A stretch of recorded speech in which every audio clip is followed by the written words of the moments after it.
どうでもいい敵に情けをかけるのやめなよ。僕はちゃんと相手を選ぶよ。 Right, Gon gets to listen in on this. 興味はない。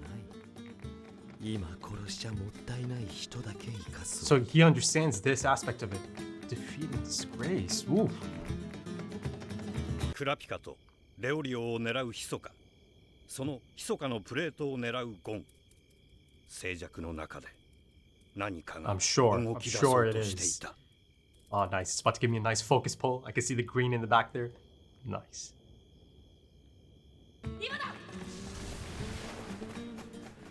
Oh, he remembers them.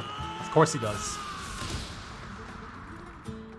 あの二人面白い。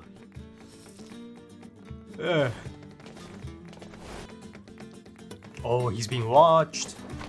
Is it the guy from the camp?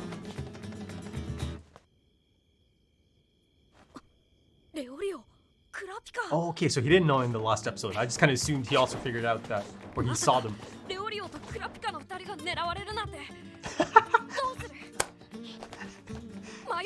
Hisoka's the best.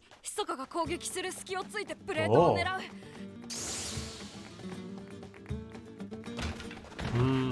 Those thoughts are in his mind now.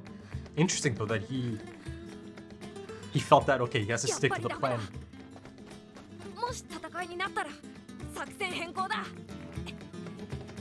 Oh yeah, oh yeah, he's being tailed. Oh, is he already here? いや、こんなところで会うな。Ah. 奇遇だね。2点分のプレートが欲しいんだ。君たちのプレートをくれないか。ふざけんじゃねえぜ、誰だ。レオリオ。Let's talk, let's talk. 2点分と言ったな。Good, good. 我々はお前のターゲットではない。 He did say two, right? So プレートをくれるのか、くれないのか。go on, Krapika. 条件次第だ。この中でお前のターゲットナンバーの可能性があるのは2枚だけだ。 Checks out, checks out.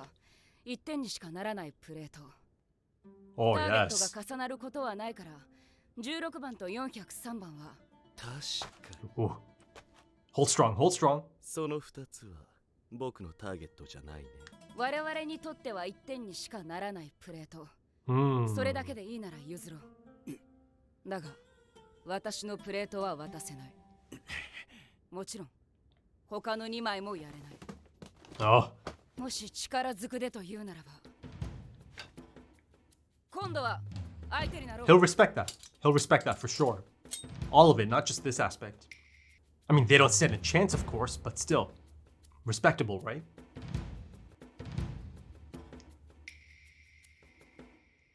He's having a good look at them.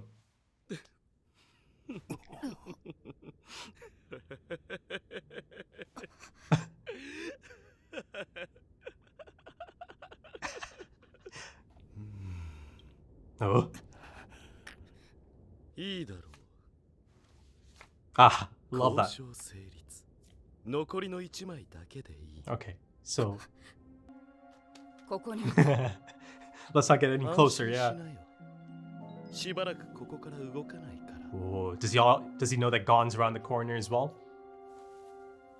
Leorio. Nice. Nicely done. Look at this. You know, I'm not used to seeing Gon under so much immense pressure. Mental stress. 見違えるほど成長する。だがまだまだ。しかし青い果実ってのはどうして Oh God. See, I'm not used to seeing Gon sweating and Gon, you're being watched, my guy. でもこれでチャンスはあと1回きり。 Yeah, no one attacked him, so he didn't have his chance. 見つけた時だけ。そいつがまた今みたいに戦おうとしなかったら。 Yeah, what if they hand it over? You don't have the chance. Ah, bit my tongue. Yeah, yeah, he's thinking of them all right. もしも相手が無条件でプレートを渡しちゃったら1回きりどころか But he's もう missing. チャンスはないってことじゃないか。 He's missing the clear thing that's. Ah. Whoa.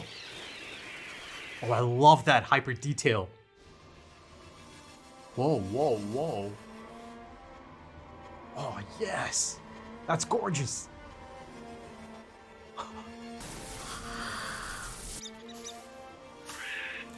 He's giving off some kind of immense...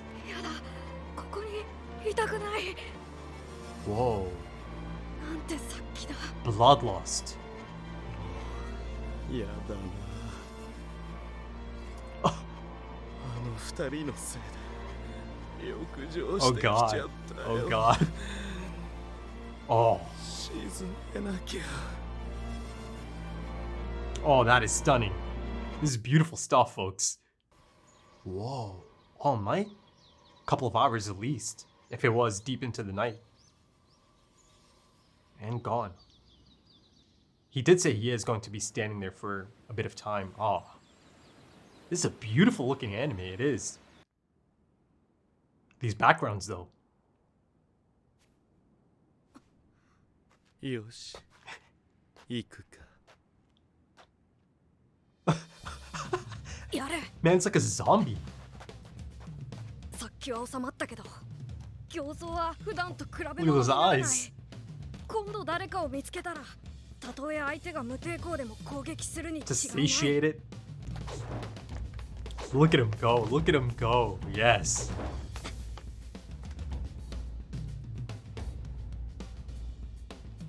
Ooh.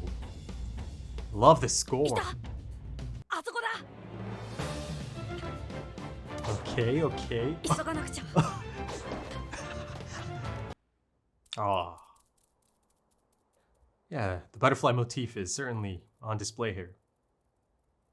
It's almost kind of connecting Hisoka to Gon, isn't it? Or Gon to Hisoka. It's like a bridge.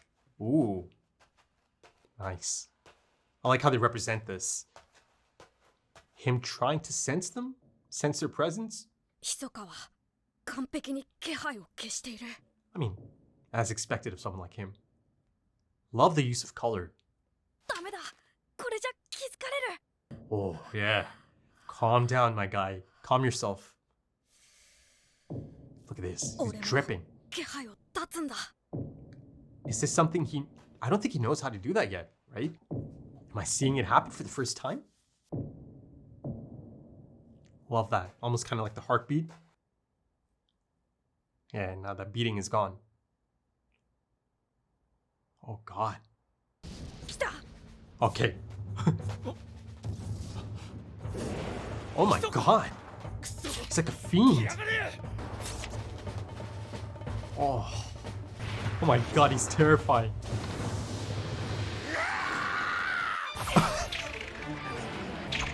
Oh. Oh. He actually did it.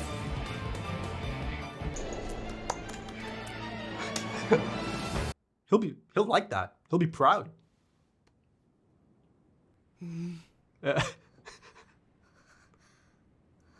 Gone. Get out of there.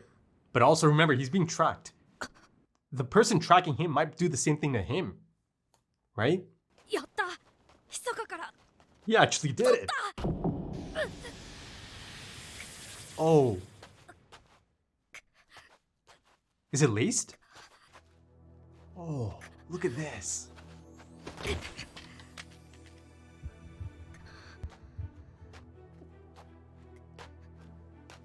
Oh, it was him. この数字が何を示すかわかるか。俺がお前を仕留めることができたチ Yeah. ャンスの数だ。同時にお前が特訓で竿を振り続けた回数で Practice makes perfect. I mean, he mastered it, right? He got Hisoka's number in one swing. This is crazy. 中でもさっきの一振りは見事だった It was. だが周りが全く見えてなかったようだな It's a harsh lesson, but 自分の背後にも気をつけな it's a much needed lesson. He's not killing him. Defeat and disgrace, right? So Hisoka just kind of didn't go after him, or? Oh no. Ensnared. It's kind of similar to how I just played off for Gone.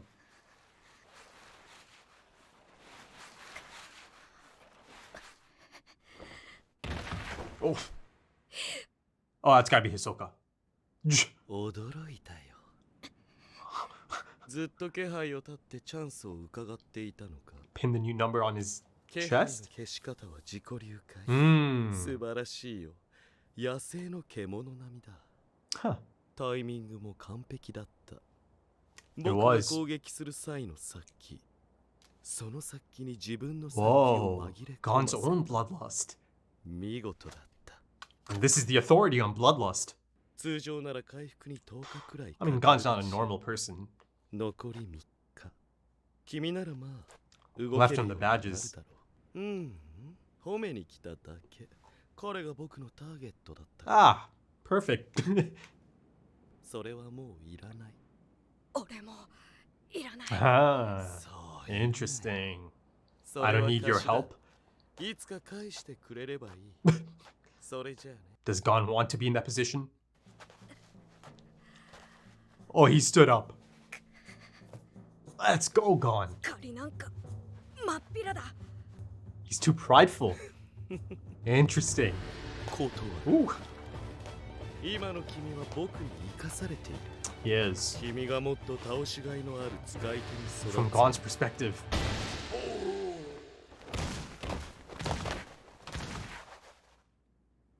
Yeah, he's out. 今みたいに僕の顔に一発ぶち込むことができたら受け取ろう。 Complete defeat. そのプレートは君に預ける。 Oh. Yeah. It happens. It happens, my guy. Learn from this. Oh, this song selection, the score selection, beautiful.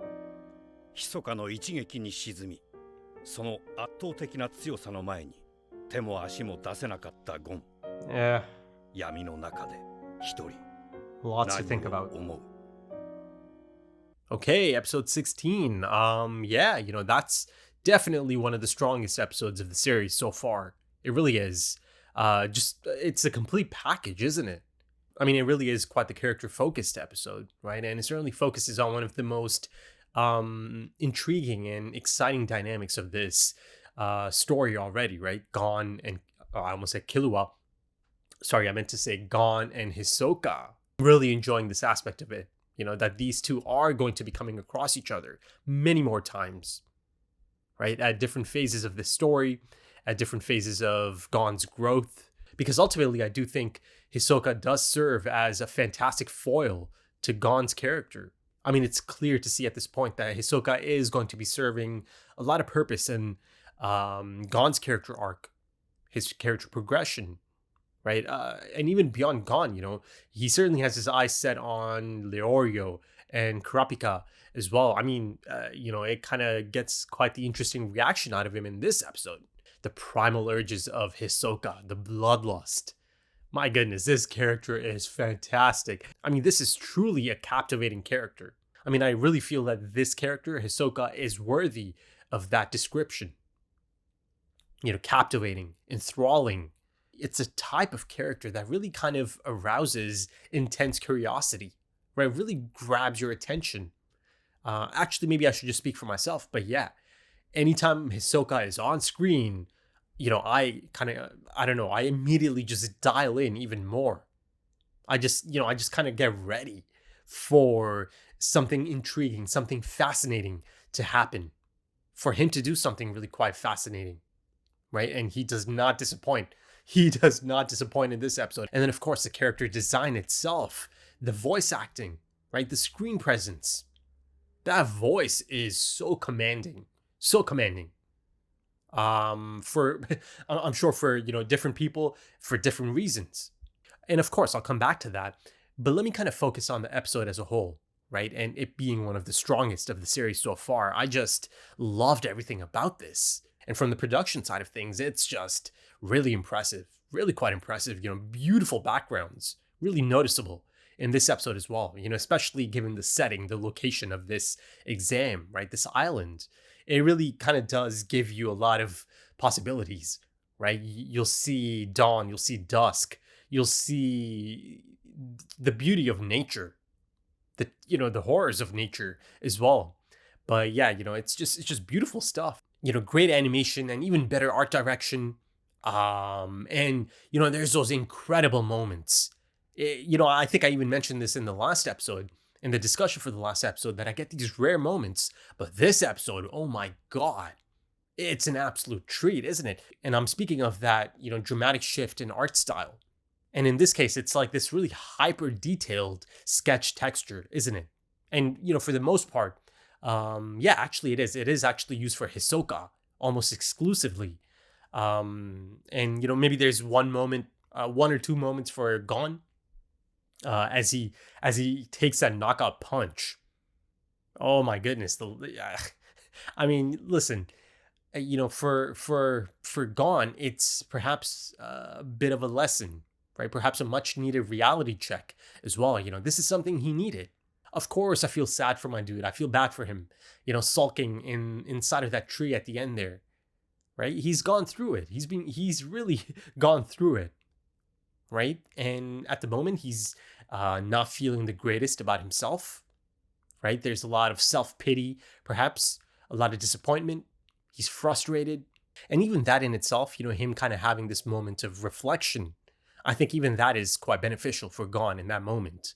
Yes, he must be feeling like a failure in this moment because of this disgraceful defeat, right? I mean, it feels like an absolute defeat, doesn't it? And the thing that really kind of stings him, and I like this, you see that he is prideful. The thing that really stings him is that he feels like he is getting a hollow win out of this. Something he did not deserve, something he did not earn, yet he is still getting the benefits of it nonetheless. And Hisoka tells him, no, I'm going to give that to you. You're going to keep it, essentially, right? And I'm going to keep you alive. And, Gon is just, you could just tell it's kind of eating him up inside, isn't it? Yeah, it's an interesting moment. And even the scene itself, the presentation of the scene, really quite somber and calm. I just love the score selection for that moment. It is a perfect fit. And I do think that ultimately he is going to learn from this really harsh reality check, right? Brutal even, right? You've got this other hunter or participant that's been tailing him, that's been stalking him, hunting him this entire time, right? They set that up in the last episode, that he was just easily able to kind of sneak up on Gon and just kind of watch him do his thing. And he did. He watched him do his thing for quite a bit of time, actually, right? And he even tells him that I could have killed you at least 7,000 different times, right? So it's got to be a shocking thing, a shock to the system that he let himself be that careless. Right? Or maybe he is a little bit careless by nature, that he was so laser focused, so concentrated, as Garetta himself also mentioned in the last episode, right? That might be your downfall. And indeed that is the case, because ultimately you've got Garetta. I hope I'm saying that correctly. You've got him doing the exact same thing. Gon figures out that, I have to go after Hisoka. I have to go after my prey as he's going after his own prey. Right. And my goodness, I mean, it was a pleasant surprise. I was really quite hype to see Gon actually pull it off. He got the tag, but unfortunately he dropped the ball completely from another perspective. Right. He was easily tailed, hunted. And of course, you get those moments of those stalker shots, the hunter shots. And even though I was really quite hype about this, Gon actually pulling off the number 44 tag, I wasn't completely at ease, because I knew, he's being tailed. And, the moment he snatches that, that gives the other person the opening, Garetta, the opening. And you see that even Garetta is kind of trying to teach him. He is trying to give him this really crucial lesson, right? He's paralyzed temporarily, or apparently for 10 days, according to Hisoka. And that's applicable to normal people. Gon isn't really a normal person. But still, for him to stand up, that is his pride, right? That was a bruise on his pride. He could not stand it, right? He did not want to be handed this prize that he didn't feel that he earned, right? But listen, perhaps Hisoka also felt, okay, I got my target. I happened to come across my target. So maybe, indirectly, Gon did kind of guide him towards that. So Hisoka kind of just lets him have his own number 44 tag anyways. But, of course, Hisoka has ulterior motives. He needs to make sure, he wants to make sure that Gon gets those points. And, once again, Hisoka is impressed, first of all, for actually just snatching his badge off of him, right? You see that the shocked look on his face. I mean, Hisoka wasn't mad at all about this, right? He was really quite excited, happy that Gon was able to do this. And of course, Hisoka is impressed with Gon's ability to essentially learn or, figure it out on the spot. He kind of taps into this, just by instinct, he is able to tap into this and conceal his identity or his presence. Sorry. He was able to tap into that. But it was really interesting how Hisoka describes it, right? You concealed all traces of your own bloodlust by hiding it behind mine, right? He was really quite impressed. I mean, I'm impressed as well, Gon has a knack for this. But let me kind of go back to my point about the hyper detailed sketch texture design or style that they take from time to time. It's prominently featured in this one, more so than ever before. Before it was noticeable, like I mentioned earlier, but now it was like long portions of this episode, and I love it. I love that approach. I know I'm going to have a lot of frames in my collection by the time I get into the late, 50s, 60s, into the hundreds in terms of episodes. It's beautiful stuff. That's the type of thing that really excites me as well about anime, specifically about animation. The unique art styles, the dramatic shift in art styles as well sometimes. Like I see here in this episode. And I really do feel like it's quite effective for a character like Hisoka, given his actual character design, his actual facial features, and how those subtle movements. He's not one for flashy and over the top, dramatic, moments. He's always really kind of low key.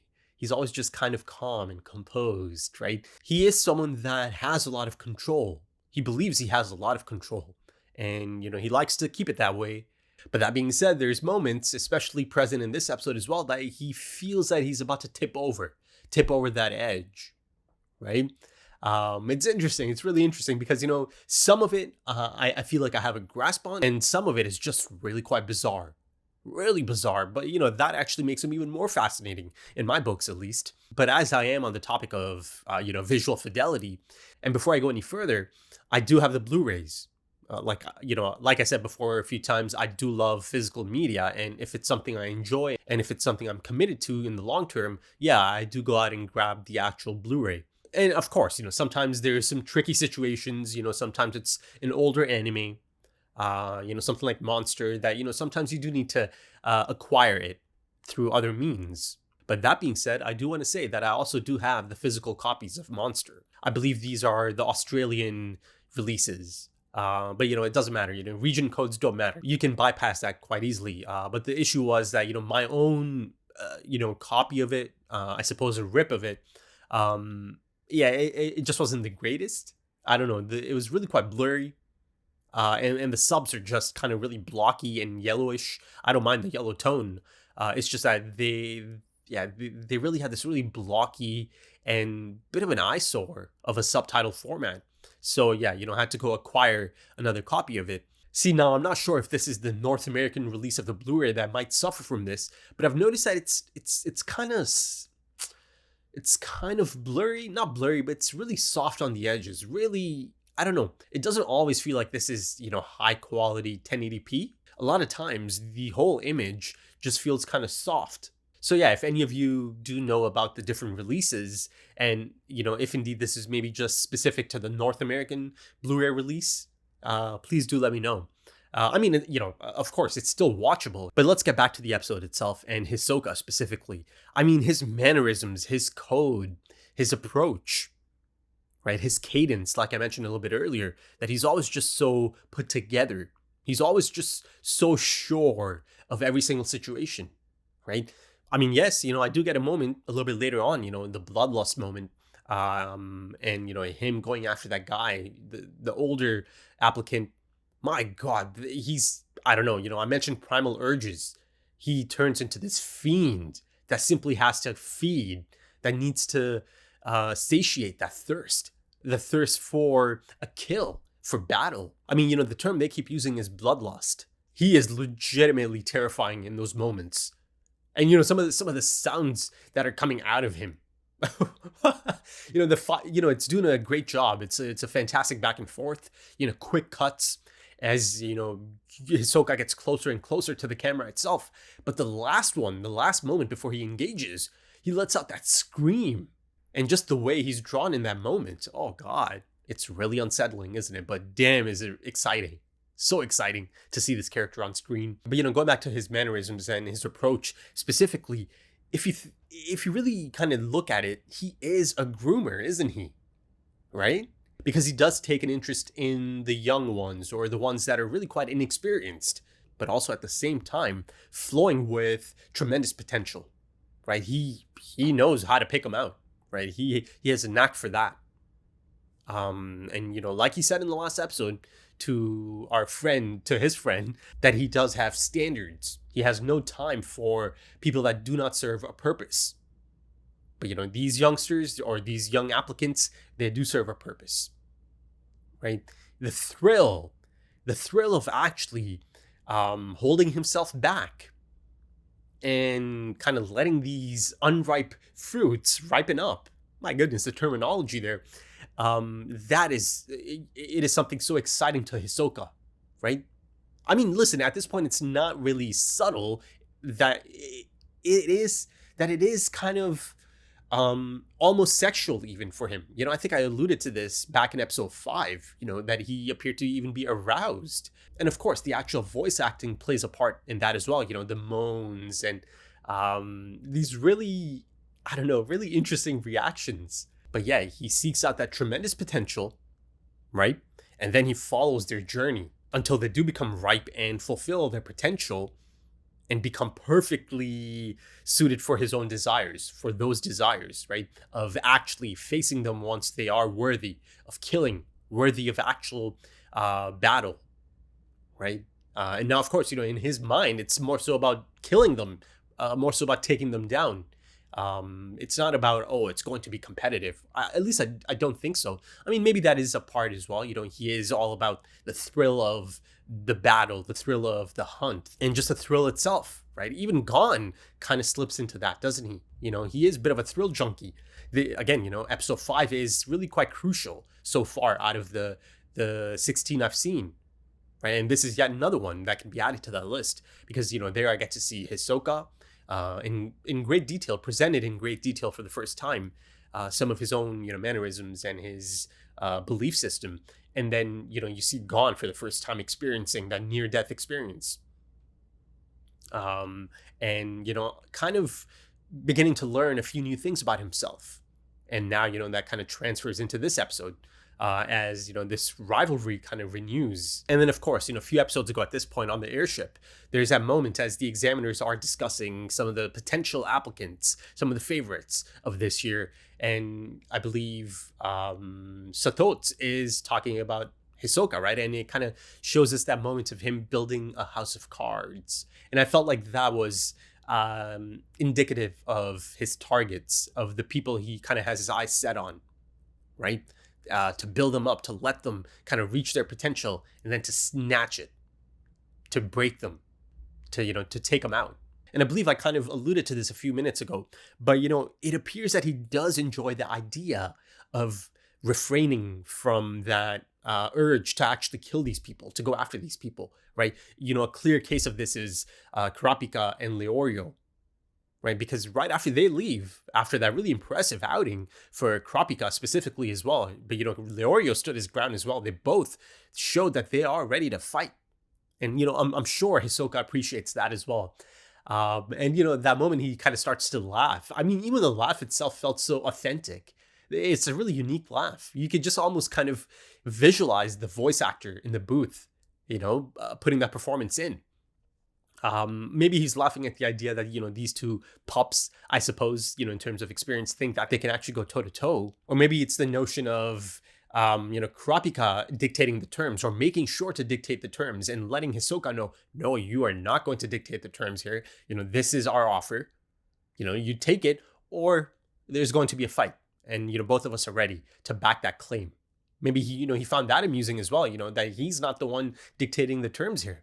And again, clearly quite impressed by Kurapika and Leorio as well. He's had his run-in with Leorio. I mean, like I said in the last episode, Leorio got a pass. He got his stamp of approval. And now even the Kurapika kind of ran from that situation the last time because he was smart enough to know that you do not want to engage with this man. Now, this outing certainly has Kurapika on his radar as well, right? And, once they do leave and, once Hisoka does kind of agree to it, and I love how he does these random magic tricks. I mean, he is a magician after all. Maybe some of the card tricks kind of mimic his answer, or maybe his, his mood at the moment. And of course, a little bit later on, he took the butterfly into his fist, right? I'm sure many of us thought he's just crushing it, but no, it ends up being a magic trick, right? And it is a butterfly that is attracted to blood, the scent of blood. And maybe they're also attracted to blood that is kind of pumping within a person, right? Be it Gon, be it Hisoka, because that really was kind of a bridge between the two, the butterflies going back and forth. Both of them do have some semblance of a bloodlust. I mean, Hisoka is off the charts, right off the scale. But, again, one of the interesting pieces of information that came out of this is that, that Hisoka actually called it Gon's bloodlust as well, that you are able to hide it behind my own, right? Mask it behind my own, right? So, Gon's got that in him as well. But yeah, the butterfly motif is certainly present throughout the episode. And you see there by the conclusion of the episode that indeed it does kind of mimic Gon's own defeat, right? His own situation, that he does kind of get ensnared as well, doesn't he? By Gareta.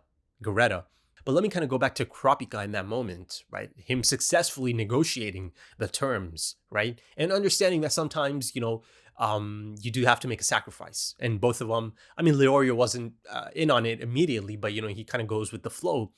But yeah, Kurapika understood, okay, yeah, sure, they might lose a badge, but they do not have to, go toe-to-toe with this man. Even though, they said they're ready to do it, they're better off not doing it, and Kurapika knows this, right? So I love this. I love seeing the side of Kurapika in action. I've seen a bit of it before, but to see it in the field in a high-stakes situation is a different thing, right? So I'm sure that's going to be playing a part in the rest of his character arc and his character progression and, specific situations that might come up, right? It's not as simple as just, oh, who's the strongest? No. It's far more nuanced than that. There's always another path that you can take. A successful one, an effective one that you can take, like you see on display here, right? Kurapika did it quite nicely, quite effectively, right? But see, things get really interesting once they leave. And, I've kind of touched up on this a few times at this point. It gives us Hisoka's immediate thoughts, right? He said something like, oh, in just a few days, they've grown so much, almost like a proud parent or a proud older brother, right? I barely recognize him. And then he asked himself that question, didn't he? Why must unripe fruit be the most tantalizing? Man, see, okay, I feel like it is by design. You cannot ignore it. It's by design that it's kind of, towing that line almost, isn't it? Right? It's kind of going into that territory. And it's kind of had that feeling about it since episode 5 as well, right? Given his reactions, moans. Here it's the most distinct. Here it's the most in our face, isn't it? How he is really affected by these things. Because a little bit later, he goes on to say, oh no, they had to go and get me all stirred up, I believe, right? All worked up, something along those lines. And this is after, there's this moment, he's just standing in front of that tree. He's got his eyes closed and he's just kind of picturing them. Right, he's getting Leorio's image in his mind, Kurapika's. He's thinking of them. And he specifically said, I have to quell it, right? I have to take care of this. I have to satiate this. And I suppose, him standing by that tree all night, or at least a few hours, right? Because they do show us that maybe it's, deep into the night. Listen, I think it's safe to say that perhaps he was a little bit aroused in those moments, right? And yeah, then that really, really fascinating moment happens, right? He lets out I don't know, because I don't even know how to explain it. Listen, I'll just kind of say a few things that come to mind. He kind of lets out this force field, lets out the energy, kind of maybe releases some of that bloodlust. I mean, ultimately, it's a form of energy, right? And that is immediately on Gon's radar because he's so close, right? He's in close proximity to Hisoka as he does this, right? He feels the immense bloodlust of Hisoka. You know, the thing I really like about this anime and its approach, the powers are out there, right? They're on display, but you know, they haven't been explained, right? So it puts us in the same position as someone like Gon, perhaps, who's learning about these things for the first time, right? It's been all around us already in the first 16 episodes, but it doesn't feel the need to explain it. It's just naturally out there in the open. And of course, I'm sure I'll get those moments at some point, actual deep dives into the power scaling and the power systems and all of that good stuff. But, I love that it's already out there, but it doesn't need to be explained immediately. But it is there for us, the audience, to pick up on. But yeah, I think that should do it for this one, folks. Really enjoyable episode. And I'm really quite excited to see how Gon proceeds from this point on after this setback, after this reality check, much needed reality check, I think. And I do appreciate that approach of him kind of, just kind of removing himself from the situation and kind of reflecting. And I think this moment right here is actually one of the most fascinating setups because his next move is going to be really quite interesting. I'm really quite excited to see the path he takes from this point on in terms of how he handles things after this setback. But yeah, if you enjoyed that, consider dropping a like, consider dropping some comments, give me your thoughts. Also, if you are interested in early access to the next few episodes right now, timer-based full length, full opacity, consider checking out the Patreon page. The links are in the description and the pinned comments, also links to social media, things like Twitter and Instagram, if that's your thing. Right then, thank you so much for joining me, folks, and thank you for your time, because time is precious. It really is. And I do hope to see you again soon for episode 17. Until then, take it easy.